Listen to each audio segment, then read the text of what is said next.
इकट्ठे होने का मौका दिया। और धन्यवाद करना चाहता हूं सबसे पहले हमारे अगापे परिवार के हमारे को होस्ट जो हैं पास्टर मोसेस जी और सिस्टर निमी। बेशक पास्टर मोसेस जी हमारे बीच में नहीं है, वो बेशक यात्रा में है, इसके बावजूद भी अपनी अपनी जिम्मेदारी को पास्टर मोसेस हो सिस्टर निमी हो बखूबी निभा रहे हैं। परमेश्वर आपको बहुत से आशीष दे। धन्यवाद करूंगा सिस्टर आशा आपका, जिन्होंने अभी तक सुंदर एंकरिंग के द्वारा इस सभा को आगे बढ़ाया, और इस वचन के बाद भी आपकी जो सेवकाई रहेगी उसमें भी परमेश्वर आपको पूरा करने के लिए अनुग्रह दे। धन्यवाद करूंगा अमृतसर से हमारे बेटे प्रिंस का, उनके परिवार का, और बड़ी खुशी भी आज उनकी मम्मी सिस्टर सोमा भी साथ में बैठी हुई टैम्बरिन बजाकर उनका सपोर्ट कर रही थी। पापा भी साथ में थे, ब्रदर अशोक, साथ ही साथ भाभी निशु भी उनके बीच में है। पूरे परिवार का मैं धन्यवाद करना चाहता हूँ सुंदर आराधना के लिए। पहला गीत थोड़ा हाई ले लिया था, कोई बात नहीं, पर वो हिम्मत हारे बिना आपने उसको कंटिन्यू किया, उसकी मैं दाद देता हूं कि इतने हाई पिच में भी आपने गाकर उसको कंटिन्यू कर लिया। God bless you friends. किसी भी बात से निराश होने की जरूरत नहीं, प्रभु महान है, हम जो करते हैं उसकी महिमा के लिए करते हैं। और धन्यवाद करूंगा हमारे दो सुंदर बेटी जो है, केवल रूप में ही सुंदर नहीं, उनकी आवाज भी बड़ी मीठी और सुंदर आवाज है। शीतल और रानी बेटी, आपने बहुत अच्छा अर्थ से भरा हुआ गीत मैं तुझको पसंद आऊं, मैं तुझको भाऊं, यही हम सबकी जीवन की प्रार्थना होना चाहिए। प्रभु आप दोनों को भी बहुत से आशीष दे। साथ ही साथ इस पूरे अगापे परिवार के लिए मैं धन्यवाद करता हूं जो अपना बहुमूल्य समय निकालकर रोज इस प्रकार 7:30 बजे का इंतजार करते हैं और ज्वाइन होते हैं। प्रभु आपको बहुत आशीष दे। आपका इस प्रकार बैठना और दी जाने वाली सेवकाइयों को परमेश्वर के अनुग्रह से और अभिषेक से कर कर हमारे लिए एक आशीष का कारण बनते हैं। मैं आपका भी धन्यवाद करना चाहता हूं, और आगे भी आप जुड़ेंगे, साथ ही साथ दूसरों को भी लिंक भेजते रहिए ताकि वे भी जुड़े, और जैसे हम आशीष पा रहे हैं वे भी आशीष पा सके। प्रभु का धन्यवाद करते हैं। सीधे वचन की ओर हम जाएंगे, और आपने आज बैनर में देखा होगा, आज का जो बैनर का टॉपिक है, आज जो बैनर में जो टॉपिक दिया है वो है प्रोग्रेशन टू पावर। कहने का मतलब शक्ति की ओर प्रगति। इस संसार में जब हम देखते हैं तो अलग अलग प्रकार की शक्ति है, और उन शक्तियों को अर्जित करने के लिए लोग अलग अलग तरीकों या रास्तों का इस्तेमाल करते हैं, जैसे शारीरिक शक्ति या शारीरिक बल हुआ, या फिर विद्या का बल, लिटरेसी स्ट्रेंथ, शस्त्र बल हुआ, संख्या बल हुआ, सैन्य बल हुआ। ऐसे अलग अलग प्रकार के बलों के बारे में हम देखते हैं, सुनते हैं। और एक और बल है जो है जिसे हम कहते हैं ज्ञान बल। बेशक हमें भी ज्ञान में बलवंत होना है, पर आज ये मेरा विषय ज्ञान बल नहीं है, द विजडम स्ट्रेंथ नहीं है मेरा विषय। मैं आपको आगे बताऊंगा कि आज हम किस शक्ति के बारे में, किस पावर के बारे में आज हम सीखने जा रहे हैं। और मेरे ख्याल से ये जो सब्जेक्ट है ये मैंने एक मैसेज के तौर पर नहीं, एक स्टडी के तौर पर मैं लेना चाहता हूं। हो सकता है ये कंटिन्यूअस स्टडी होगा, और मैं विश्वास करता हूं कि जब परमेश्वर की आत्मा ने मेरे मन में कई दिनों से ये विषय डाला है तो ये हम सब के लिए एक बड़ी आशीष का कारण और साथ ही साथ हमारे आत्मिक उन्नति का कारण होगा, ऐसा मैं विश्वास करता हूं। जैसे मैंने आपसे कहा कि कई बलों में एक बल और भी है जिसको हम कहते हैं ज्ञान बल, या the wisdom strength, the wisdom power.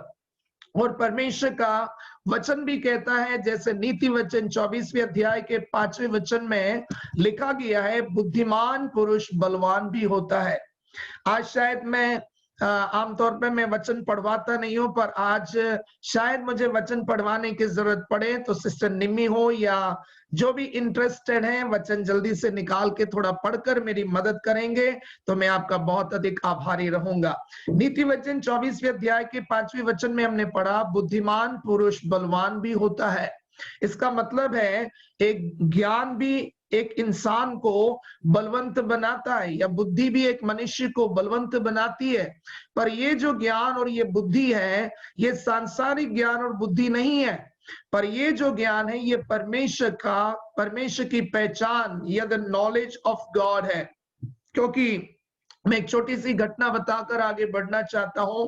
एक बार एक विद्वान व्यक्ति जो बहुत पढ़ा लिखा व्यक्ति था, वो एक नदी के किनारे पर आया और वहां पर नाव खेने वाला जो व्यक्ति है वो वहां पर किनारे पर खड़ा हुआ था। तो इस विद्वान व्यक्ति ने उस नाव के खेने वाले से कहा कि मुझे नदी के उस पार छोड़कर आ जा।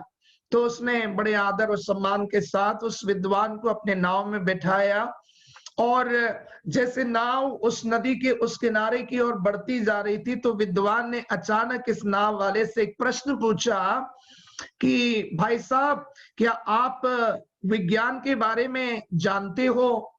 तो ये तो बेचारा अनपढ़ है। तो इसने कहा कि देखो, मैं तो नाव खेने वाला व्यक्ति हूं, मुझे कोई विज्ञान की जानकारी नहीं है। तुरंत ये विद्वान पूछता है थोड़ी देर के बाद, भाई साहब, आपको फिलॉसफी या तत्व ज्ञान के बारे में कोई ज्ञान है? तो बोलता है, सर मैं तो अनपढ़ व्यक्ति हूं, मैं नाव चलाता हूं, तो मुझे कौन सा फिलॉसफी या तत्व ज्ञान के बारे में जानकारी रहेगी। तीसरी बार फिर पूछता है कि आपको भूविज्ञान के बारे में जानकारी है? ये बोलता है, मुझे कोई विज्ञान के बारे में जानकारी नहीं है। ऐसे धीरे धीरे धीरे वो जब बीच नदी में पहुंचे, अचानक हवा चलने लगी और नदी जो है, नदी का पानी उफरने लगा और नाव डावाडोल होने लगी। अचानक ये नाव वाला व्यक्ति उस विद्वान से पूछता है, भाई साहब, आपको परमेश्वर का ज्ञान है क्या? तो विद्वान ने बोला कि मैं तो परमेश्वर के बारे में जानता नहीं हूं, मुझे कोई परमेश्वर का ज्ञान नहीं है। तो तुरंत ये नाव वाला व्यक्ति बोलता है कि यदि आपको परमेश्वर का ज्ञान नहीं है तो आज आप पूरी तरीके से नाश होने जा रहे हैं। Your life is going to be destroyed. तो मेरे प्रियो, मैं इस घटना के द्वारा ये बताना चाहता था कि हमारे जीवन में भूविज्ञान के बारे में हमें जानकारी हो या ना हो, या तत्व ज्ञान के बारे में जानकारी हो या ना हो, हमें विज्ञान के बारे में जानकारी हो या ना हो, ये कोई मायने नहीं रखता है। पर यदि हमारे जीवन में परमेश्वर का ज्ञान नहीं है तो हमारा जीवन पूरी रीति से एक विनाशकारी रास्ते की ओर बढ़ते जा रहा है। क्योंकि अपने दानियल की पुस्तक 11वें अध्याय में हम देखते हैं, वहां पर लिखा है कि ज्ञान जो है, परमेश्वर का ज्ञान एक मनुष्य को सामर्थी बनाता है। जैसे विज्ञान हुआ, साइंस हुआ, वो मनुष्य को सामर्थी नहीं बनाएगा। तत्व ज्ञान मनुष्य को सामर्थी नहीं बनाएगा। भूविज्ञान मनुष्य को सामर्थी नहीं बनाएगा। पर परमेश्वर का ज्ञान एक मनुष्य को सामर्थी बनाता है। जैसे दानियल 11वें अध्याय के 32वें वचन में आखिरी भाग में लिखा है, परंतु जो लोग अपने परमेश्वर का ज्ञान रखेंगे वे हियाव बांधकर बड़े काम करेंगे। हालेलुया। तो हमारे जीवन में यदि हम बड़े काम करना है तो हमें परमेश्वर का ज्ञान भरपूरी में होना बहुत जरूरी है। तो ये मेरा विषय नहीं था, पर जो बल के बारे में बात आई तो मैंने बीच में ये विषय लेके आया था कि हमारे जीवन में ज्ञान का बल जरूरी है, पर संसारिक ज्ञान का बल नहीं, परमेश्वर के ज्ञान का बल या परमेश्वर के वचन के ज्ञान का बल मेरे और आपके जीवन में होना बहुत जरूरी है। अब आते हैं हम सीधे अपने विषय की ओर। जैसे मैंने मैं आपके सामने थोड़े पावर पॉइंट में स्लाइड्स लेकर आ रहा हूं और हम देखेंगे कि जिस प्रोग्रेशन टुवर्ड्स पावर, हम यहां पर देखते हैं पावर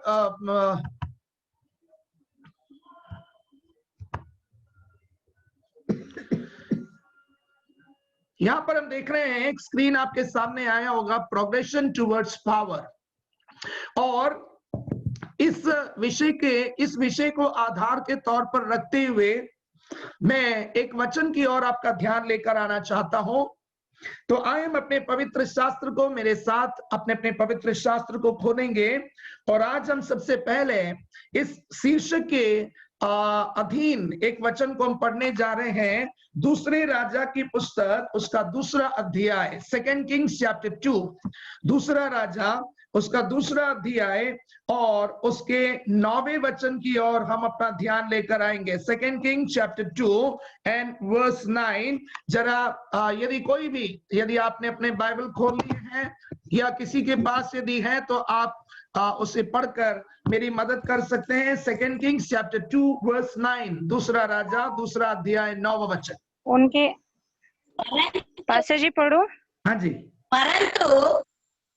परंतु अब तू इसे निर्देश ना ठहराना, नहीं, तू तो बुद्धिमान पुरुष है। नहीं सिस्टर निम्मी वो नहीं है। मैं पढ़ू सर, पास्टर जी पढ़िए। सोनी पढ़। हाँ, उनके पार पहुंचने पर तेरे पास से उठा लिया जाऊं, जो कुछ तू चाहे कि मैं तेरे लिए करूं वह मांग। एलिसा ने कहा, तू परमेश्वर के नाम में जो आत्मा है, तुझ में जो आत्मा है, उनका दूना भाग मुझे मिल जाए। परमेश्वर के नाम की महिमा हो। यहाँ पर हम देखते हैं एलिया और उसका दास जो एलीशा है, वो एक स्थान पर पहुंचने पर एलिया अपने दास या अपने सेवक एलीशा से एक सवाल कर रहा है। और वो सवाल किया है, एलिया एलीशा से पूछता है कि मैं तेरे पास से उठा लिए जाने के पहले तू क्या चाहता है कि मैं तेरे लिए करूं, वह मांग। एलीशा ने तुरंत एलिया से कहा, तुझ में जो आत्मा है, तुझ में जो आत्मा है उसका दूना भाग मुझे मिल जाए। परमेश्वर के नाम की महिमा हो। यहाँ पर देखिए एलीशा एलिया से कह रहा है कि तेरे अंदर जो आत्मा का बल है, उस आत्मा के बल से दुगना एक आत्मा का बल मुझे चाहिए।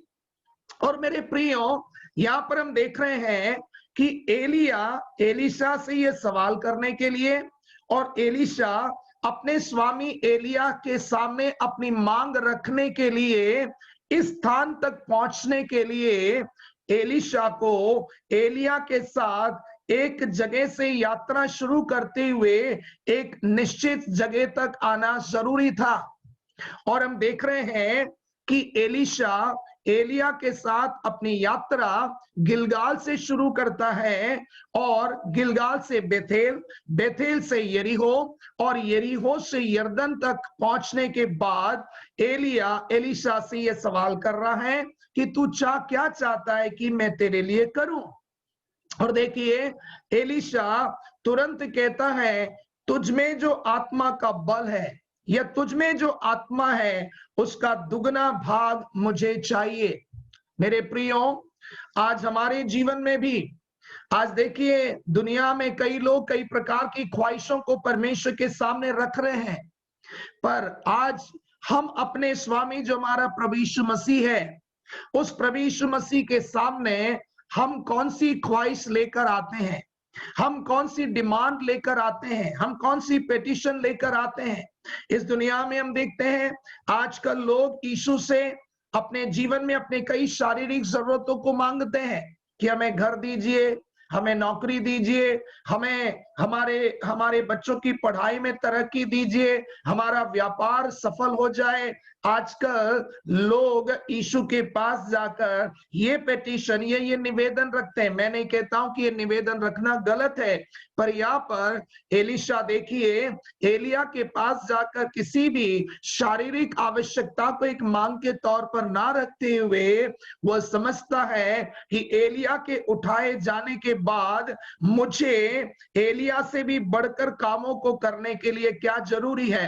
यही कारण है कि कहा जाता है एलिया ने जब अपने जीवन काल में 8 चमत्कार या आश्चर्य कर्म किए, तो एलीशा ने अपने जीवन काल में 16 आश्चर्य कर्म या 16 चमत्कार के काम किए।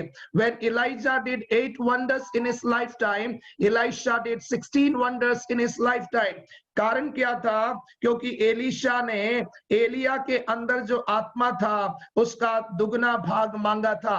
मेरे प्रियो, जिस प्रकार एलीशा ने अपने स्वामी एलिया से आत्मा का बल मांगा, आज मुझे और आपको अपने स्वामी यीशु से कुछ मांगना है तो वह केवल उसके आत्मा का बल मांगना ही आज हम सबके लिए बहुत अनिवार्य है। और देखिए आज जैसे मैंने टॉपिक का शीर्षक ही रखा है प्रोग्रेशन टुवर्ड्स पावर। कहने का मतलब उस शक्ति को पाने के लिए एक यात्रा जरूरी है।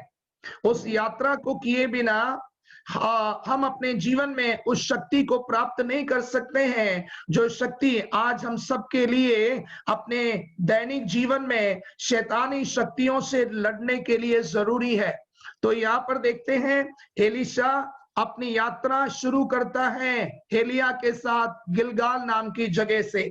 और मैं आपको इन 4 स्थानों में जिन जिन स्थानों से एलीशा एलिया के साथ गया, या जिन जिन स्थानों में एलीशा एलिया के साथ गया, उसके कुछ आत्मिक अर्थों को मैं आपके सामने रखना चाहता हूं, और उसका हमारे जीवन के साथ किस प्रकार संबंध है, हमारे जीवन के साथ वो कैसे मेल रखता है, वही आज मैं आपको इसके द्वारा समझाना चाहता हूं।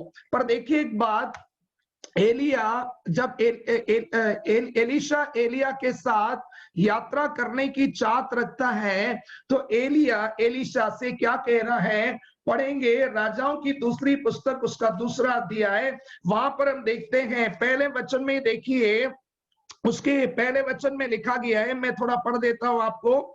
यहाँ पर राजाओं की दूसरी पुस्तक 2 किंग चैप्टर 2 वर्स 1 and 2, ये दोनों मैं आपके सामने पढ़ रहा हूं। जब यहोवा एलिया को बवंडर के द्वारा स्वर्ग में उठा लेने को था, तब एलिया और एलीशा दोनों संग संग गिलगाल से चले। तो यहाँ पर हम देख रहे हैं उनकी यात्रा गिलगाल से आरंभ हो रही है।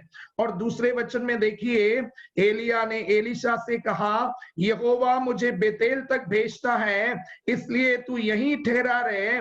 एलीशा ने कहा, यहोवा के और तेरे जीवन की शपथ, मैं तुझे नहीं छोड़ने का। इसलिए वे बेतेल को चले गए। मेरे प्रियो, यहाँ पर एलिया नहीं चाहता था कि एलीशा उसके साथ चले। एलीशा चाहता था कि वह एलिया के साथ जाए, क्योंकि एलीशा के दिल के अंदर, उसके मन में एक ख्वाहिश थी कि मुझे एलिया से कुछ प्राप्त करना है, मुझे एलिया से कुछ मांगना है। और उसको ये भी मालूम था कि एलिया से कुछ प्राप्त करना है, एलिया से कुछ मांगना है, तो मुझे एलिया के साथ उन सभी जगहों में जाना जरूरी है जिन जगहों में एलिया यात्रा करके जाता है। पर यहाँ पर एलिया मना कर रहा है, नहीं तू यहीं ठहरे रहे, मैं जाता हूं, तू यहीं ठहरे रहे। पर यहाँ पर देखिए, एलीशा ने अपने मन में जो चाहत रखी थी, उस चाहत को प्राप्त करने की धुन उसके अंदर इतनी थी कि एलीशा एलिया से एक पल भी जुदा नहीं होना चाहता था। मेरे प्रियो, जैसे एलिया एलीशा का स्वामी था, उसी प्रकार मेरा और आपका स्वामी है हमारा प्रभु यीशु मसीह। पर हमारा प्रभु यीशु मसीह एलिया के समान ये नहीं कहता है कि तुम मेरे साथ मत चलो। पर हम मरकुस रचित सुसमाचार उसके 10वें अध्याय में जब हम आते हैं, उसके 21वें वचन में देखिए, यीशु मसीह कहता है, मेरे पीछे हो ले या मेरे साथ चल ले।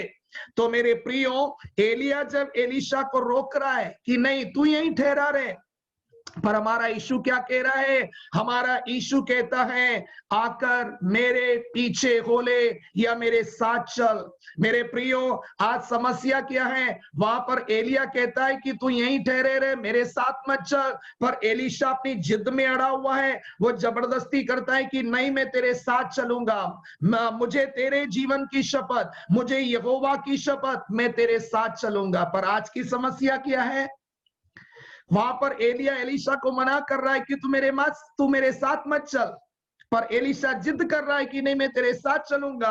पर वर्तमान समय में जब यीशु कहता है मेरे पीछे हो ले, मेरे साथ चल, आज कई ऐसे लोग हैं जो कहते हैं नहीं यीशु हम तेरे पीछे नहीं चल सकते। पर धन्यवाद करता हूं इस अगापे परिवार का, और मैं विश्वास करता हूं कि सभी लोगों के अंदर ये ख्वाहिश है कि वे यीशु के पीछे चलें और यीशु के साथ साथ चलें। तो यहाँ पर अब मैं आगे बढ़ना चाहता हूं। हमारा यीशु कहता है मेरे पीछे हो ले। हमें भी अपने जीवन में एलीशा के समान एक जिद रखना है कि यीशु मैं तेरे पीछे होऊंगा, क्योंकि मुझे आत्मा का वो बल चाहिए जो तेरे अंदर है। क्योंकि यदि मुझे और आपको यीशु के समान इस संसार पर, शैतान पर, पाप पर, शरीर पर यदि जयवंत होना है, तो हमारे जीवन में वही बल जरूरी है जो यीशु के अंदर पाया गया था।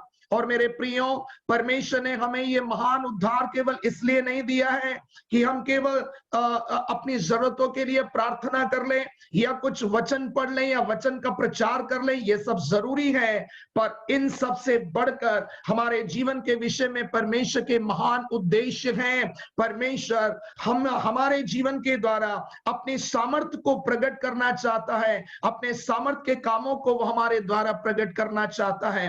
पर उसके लिए क्या जरूरी है? जैसे एलीशा एलिया के साथ यात्रा करके गया, मुझे और आपको भी अपने स्वामी यीशु के साथ यात्रा करना बहुत जरूरी है। सबसे पहले हम देख रहे हैं कि एलीशा यात्रा एलिया के साथ कहां से आरंभ कर रहा है? एलीशा एलिया के साथ गिलगाल नाम की जगह से अपनी यात्रा को शुरू कर रहा है।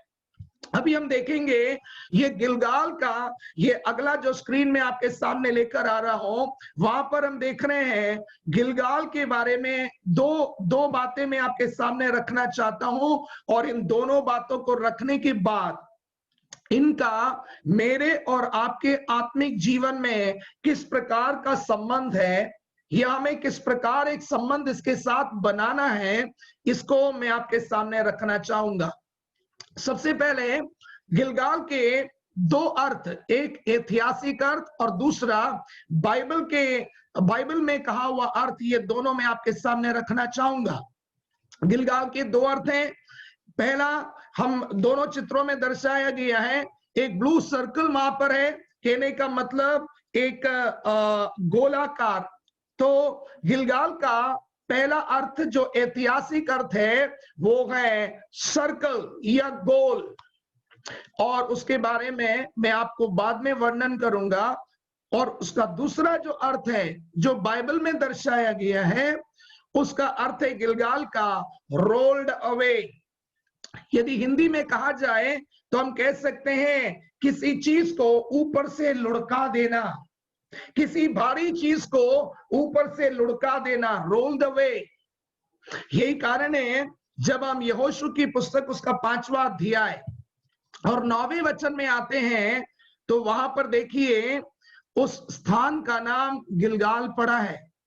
पढ़ेंगे हम यहोशू की पुस्तक 2वां अध्याय और उसका 9वां वचन। यदि कोई पढ़ सकते हैं, यदि आपका नेटवर्क ठीक है तो कृपया आप पढ़कर मेरी मदद कर सकते हैं। यहोशू की पुस्तक 5वां अध्याय 9वां वचन, जोशुआ चैप्टर 5 वर्स 9। पढ़िए कोई भी। तब यहोवा ने यहोशू से कहा, तुम्हारी नाम धराई जो मिस्रियों में हुई है उसमें ने आज दूर की है, इस कारण उस स्थान का नाम आज के दिन तक गिलगाल पड़ा है। थैंक यू सिस्टर क्रिस्टीना, प्रभु आपको आशीष दे। यहाँ पर हम देख रहे हैं कि ये गिलगाल, उस स्थान का नाम गिलगाल क्यों पड़ा?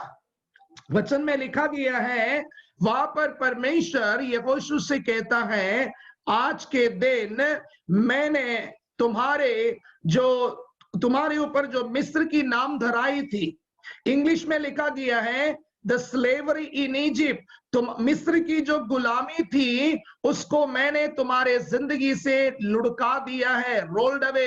हिंदी में केवल ऐसा लिखा गया है कि हटा दिया या मैंने निकाल दिया, पर इंग्लिश में देखो क्या लिखा गया है, रोल्ड अवे। कहने का मतलब किसी भारी चीज को ऊपर से नीचे की ओर धकेल देना।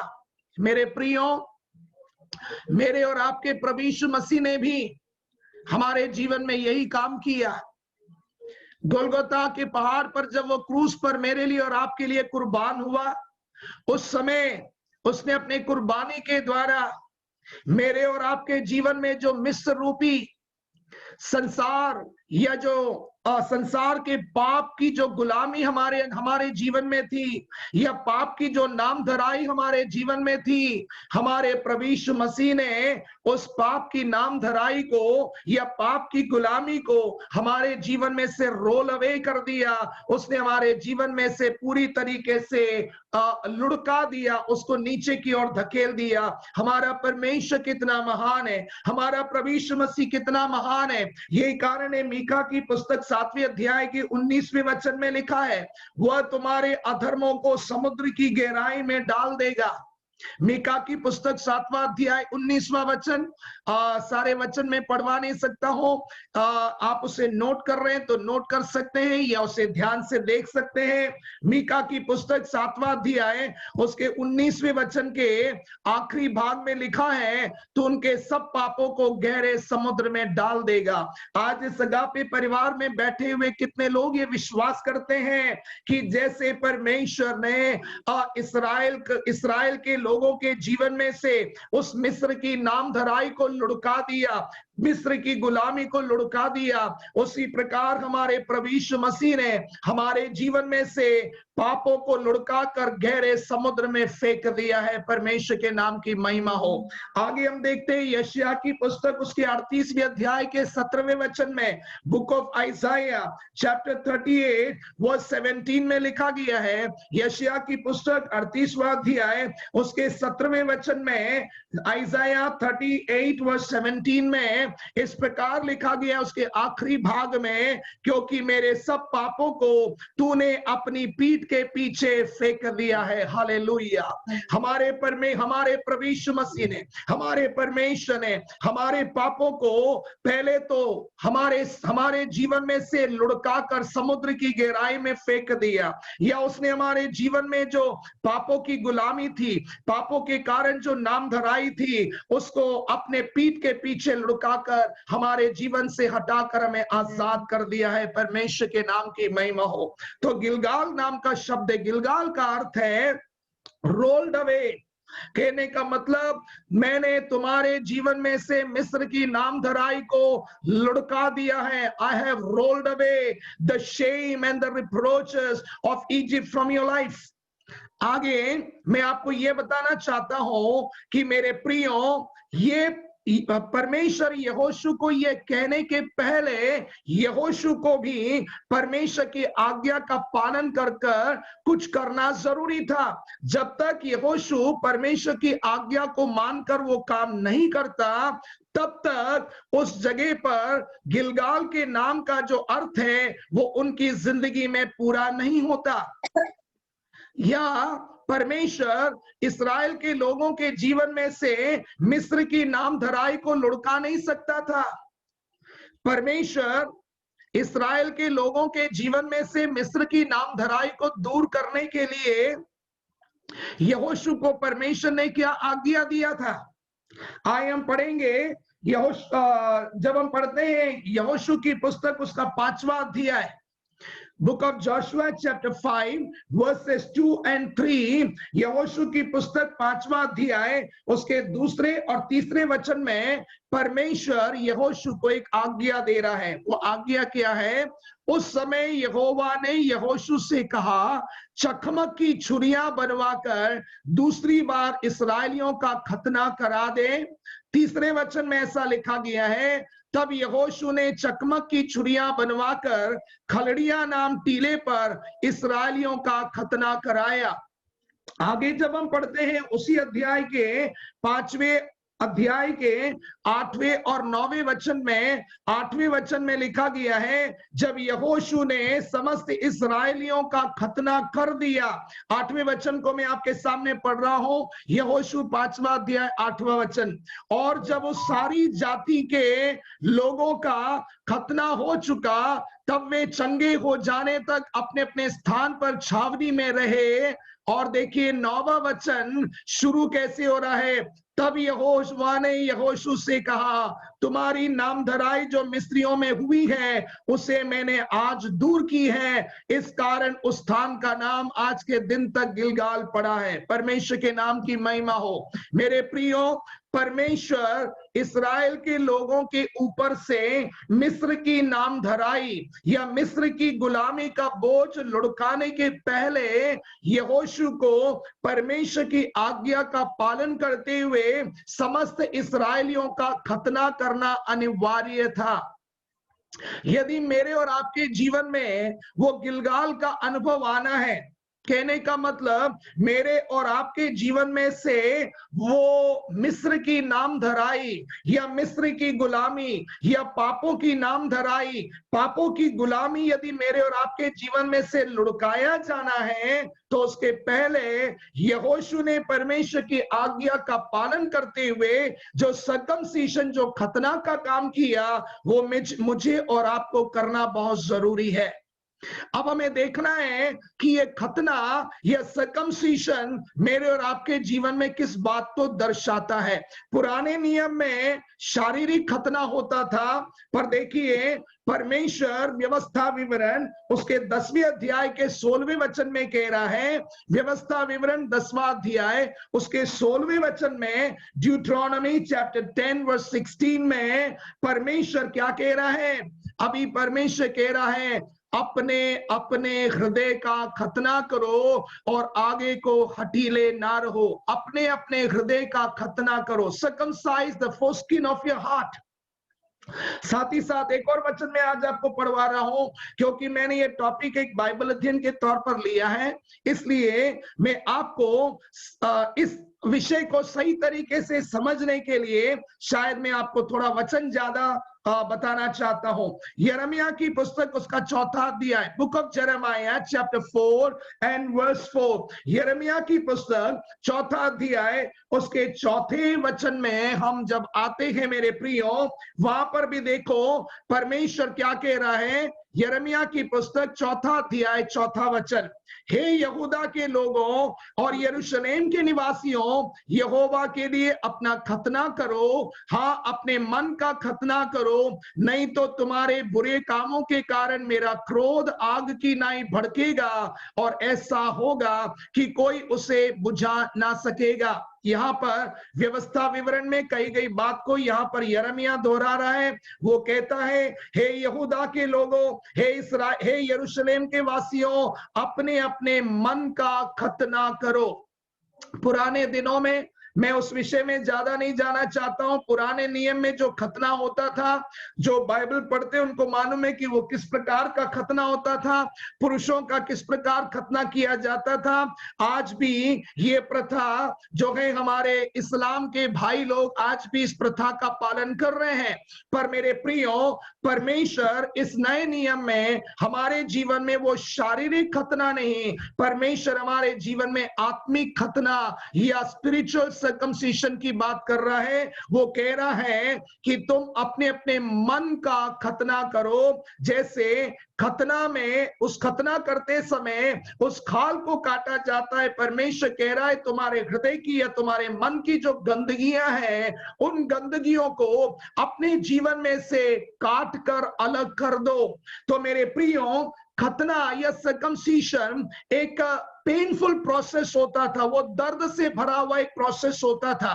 जैसे हमने उसी यहोशू की पुस्तक 5वें अध्याय में पढ़ा है, परमेश्वर ने यहोशू से क्या कहा? एक चकमक पत्थर की छुरी बनाकर, कहने का मतलब एक छुरी के द्वारा खतना करना है, एक पेनफुल प्रोसेस है। मेरे और आपके जीवन में भी मन का खतना एक साधारण प्रोसेस नहीं होता है। ये मन का खतना करने का मतलब अपने जीवन की गलतियों के लिए एक सही पश्चाताप, वही सर्कमसीशन या खतना कहलाता है। एक और बार मैं उसको दोहरा रहा हूं, आत्मिक जीवन में खतना या सर्कमसीशन कहने का मतलब हमारे जीवन में ऐसी बातें जो परमेश्वर को दुख देती रही हैं, वो बातें जो परमेश्वर की नजरों में पाप या अधर्म होकर दिखाई देता है, जिनसे परमेश्वर और परमेश्वर का आत्मा प्रसन्न नहीं होता है, उन बातों के लिए पश्चाताप करना।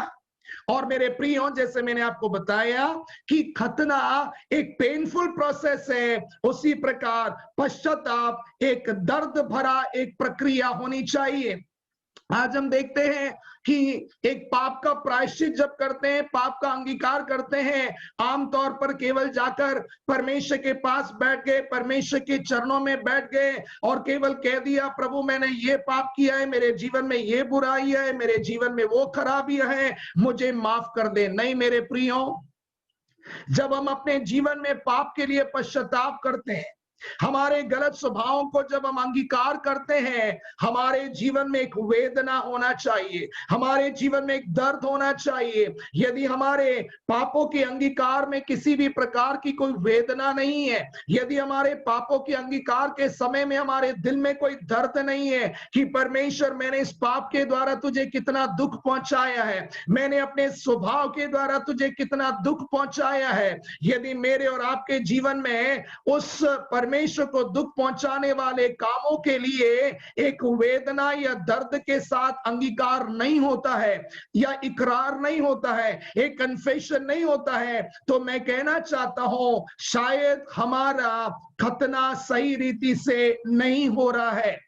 इसलिए यदि हम जैसे एलीशा ने एलिया के साथ गिलगाल से अपनी यात्रा शुरू की, मसीह जीवन की शुरुआत या परमेश्वर से या मसीह से वो सामर्थ्य प्राप्त करने की यात्रा की शुरुआत गिलगाल से होती है। कहने का मतलब जब हम अपने जीवन में सबसे पहले खतना करते हुए, अपने मन का खतना करते हुए, जैसे इब्रानियों की पत्री 4 अध्याय के 12वें वचन में लिखा गया है, परमेश्वर का वचन दोधारी तलवार से भी तेज होता है। तो मेरे प्रियो, परमेश्वर के वचन रूपी उस छुरी का इस्तेमाल करते हुए हमारे जीवन में, जो हमारे मन में या हमारे हृदय में परमेश्वर को दुख देने वाले, परमेश्वर को नापसंद जो भी बातें होती हैं, उसको हमें वेदना के साथ, एक टूटे हुए दिल के साथ, एक पिसे हुए मन के साथ, केवल आमतौर पर हम जाकर घुटने में बैठ गए या केवल हमने कह दिया प्रभु मुझे माफ कर दे, मेरी ये गलती है, नहीं। हमारे जीवन में जब हम परमेश्वर से क्षमा मांगते हैं, जब हम परमेश्वर से अपनी गलतियों को अंगीकार करते हैं, तो मेरे प्रियो, परमेश्वर के वचन का इस्तेमाल करते हुए हम एक दर्द के साथ, टूटे हुए दिल के साथ, एक पिसे हुए मन के साथ हमें अपने गलतियों को अंगीकार करना है। और जैसे हमने देखा यहोशू की पुस्तक 5वें अध्याय के 8वें वचन में, जब यहोशू ने इस्राएल के सभी लोगों का खतना कर दिया, तो 9वां वचन कहता है, तब परमेश्वर ने यहोशू से कहा, आज के दिन मैंने तुम्हारे जीवन में से या तुम्हारे ऊपर से मिस्र की जो नाम धराई थी उसे लुढ़का दिया है। और जिस दिन परमेश्वर ने ये शपथ खाई या सौगंध खा के कहा कि मैंने मिस्र की नाम धराई को तुम्हारे जीवन से हटा दिया है, उस जगह का नाम गिलगाल कहलाया गया। मेरे और आपके जीवन में गिलगाल से यात्रा शुरू करने का अर्थ, मेरे प्रियो, हमारे जीवन में हम अपने मन या अपने हृदय में जो गंदगियां हैं, उस गंदगी को, या हमारे जीवन में जो बुरे स्वभाव हैं, उन बुरे स्वभावों को परमेश्वर के वचन रूपी छुरी का इस्तेमाल करते हुए हमें वेदना के साथ उसे काट कर निकालना है। और जब परमेश्वर ये देख लेता है कि हमने अपने जीवन में परमेश्वर को दुख देने वाले स्वभाव या बातों को परमेश्वर के वचन रूपी छुरी का इस्तेमाल करते हुए टूटे हुए दिल और पिसे हुए मन से हमने उसको काट कर निकाल दिया है, परमेश्वर कहता है तेरे जीवन में गिलगाल का अनुभव शुरू हो चुका है, तेरे जीवन में गिलगाल का एक्सपीरियंस शुरू हो गया है। और मसीह जीवन की शुरुआत, मेरे प्रियो, उस यीशु से सामर्थ्य पाने की जो शुरुआती यात्रा की जो शुरुआत है, उस यात्रा की शुरुआत की जगह है गिलगाल।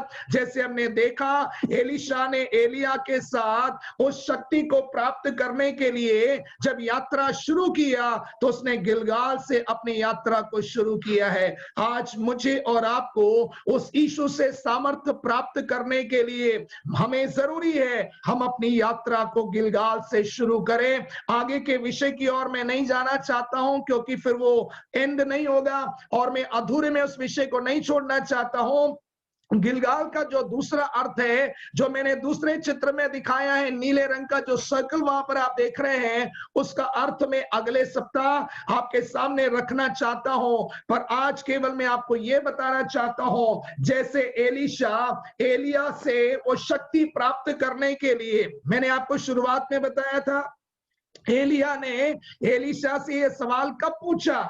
गिलगाल में नहीं पूछा, बेतेल में नहीं पूछा, यरीहो में नहीं पूछा, पर यरदन के पार आने के बाद वहां पर एलीशा से सवाल कर रहा है। उसी प्रकार मेरे प्रियो, हमारे जीवन में भी यदि प्रभु यीशु मसीह से सामर्थ को प्राप्त करना है तो केवल गिलगाल में यात्रा शुरू करके गिलगाल में रुकने पर वो शक्ति हमारे जीवन में नहीं आएगी।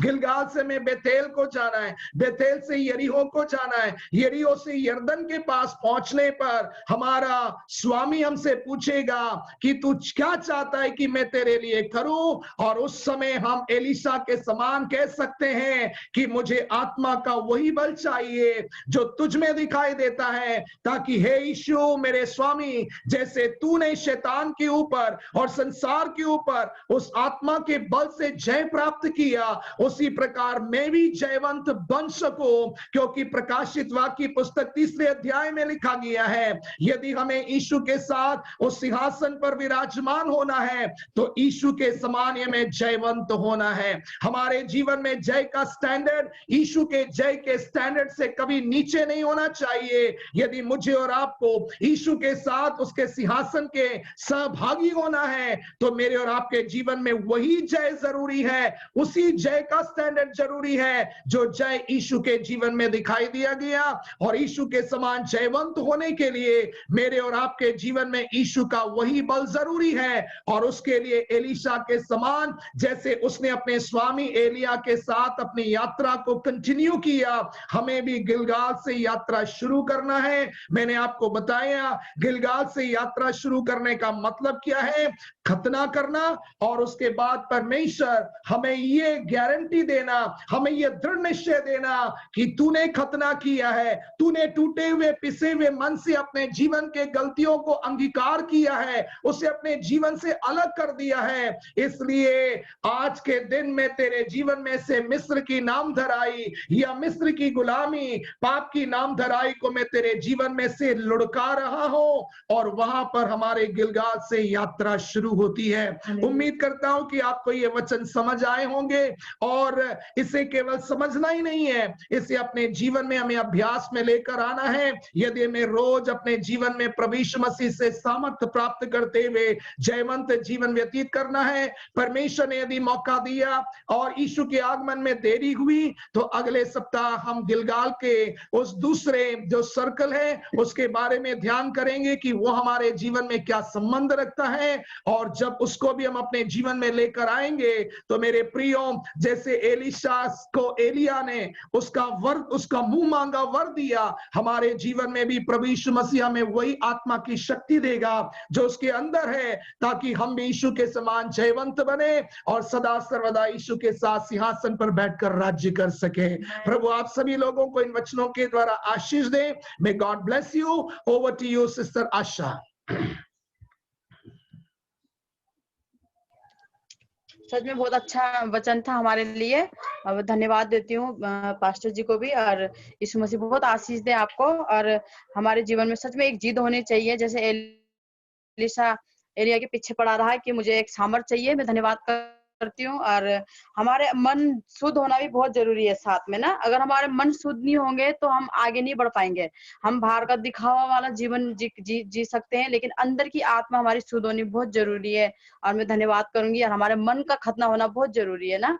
और मैं धन्यवाद दूंगी पास्टर जी का कि पास्टर जी ने बहुत अच्छा वचन हमारे बीच लेकर आए।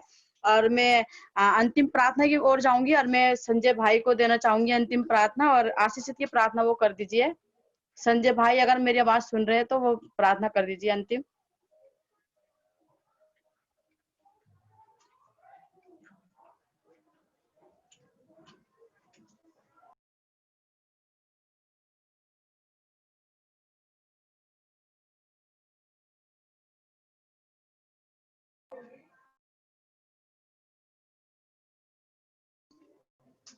संजय भैया आवाज नहीं आ रही आपकी। हाँ अब आएगी।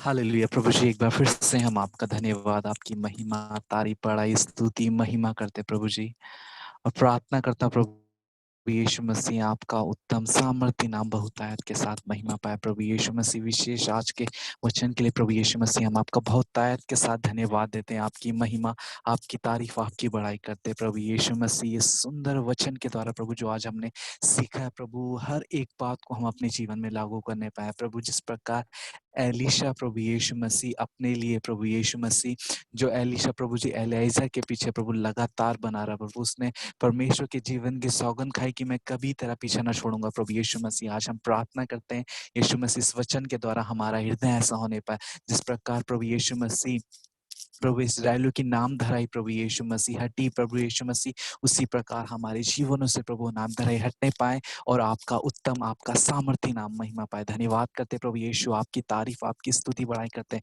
विशेष धन्यवाद देते हैं आज की अच्छी एंकरिंग के लिए प्रभु यीशु, आपका धन्यवाद देते हैं। आपने हर एक बातों में सहायता मदद के लिए आपकी महिमा करते हैं। विशेष धन्यवाद देते प्रभु जी आज की आराधना में प्रभु आपने पूरी तरह से लीड गाइड करा प्रभु यीशु मसीह। इस आराधना के द्वारा आपकी महिमा होने पाए प्रभु। जिस प्रकार प्रभु यीशु मसीह आज की आराधना भी हर एक बातों में यीशु आपका उत्तम नाम महिमा पाए। धन्यवाद देते यीशु, आपकी महिमा करते हैं और प्रार्थना करता प्रभु यीशु मसीह आपके सामर्थ्य नाम को महिमा मिले, आपका नाम बढ़ाई पाए। विशेष प्रार्थना धन्यवाद देते प्रभु जी बहनों के लिए प्रभु जिन्होंने एक अच्छा गीत को प्रभु यीशु मसीह प्रेजेंट करा प्रभु जी। मैं प्रार्थना करता हूँ आपकी आशीषें, आपकी बरकत उनके जीवन में होने पाए। धन्यवाद देते प्रभु आज आपने अगापे फैमिली में प्रभु आज की संगति में हर एक बातों में अपनी उपस्थिति, अपना सामर्थ्य दिखाए प्रभु, और प्रार्थना करता प्रभु जी आपका उत्तम नाम बहुतायत के साथ महिमा पाए, जलाल पाए और यीशु का सामर्थ्य नाम महिमा पाए। धन्यवाद देते हैं आपकी हर एक भलाई के लिए, हर एक सामर्थ्य के लिए। आज के वचन को प्रभु यीशु मसीह हम अपने जीवनों में प्रभु बहुतायत के साथ प्रभु जी प्रभु कार्य करने दें यीशु मसीह, ताकि आपका नाम महिमा पाए।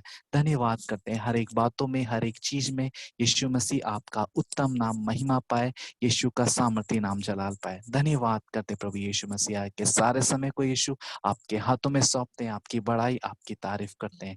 अब परमेश्वर पिता का प्रेम, प्रभु यीशु मसीह का सामर्थ्य अनुग्रह और पवित्र आत्मा की सामर्थ्य सहभागिता अब से लेकर प्रभु यीशु के दूसरे आगमन तक होती रहे। आमीन।